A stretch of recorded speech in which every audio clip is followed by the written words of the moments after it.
Happy Easter, you guys. Look, I am getting ready for Sunday lunch, and the candlesticks are in a very sad state. They have Christmas wax on them. And, honestly, I've already done those 4.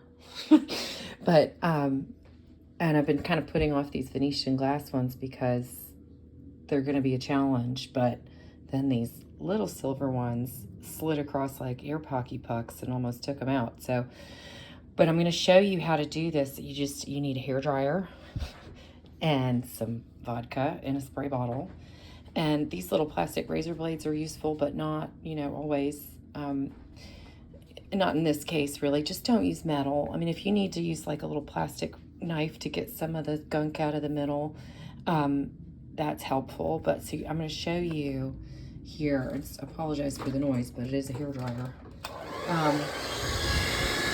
You see how the wax is starting to melt? It starts to liquefy. It really works better on these silver ones because they conduct better than glass.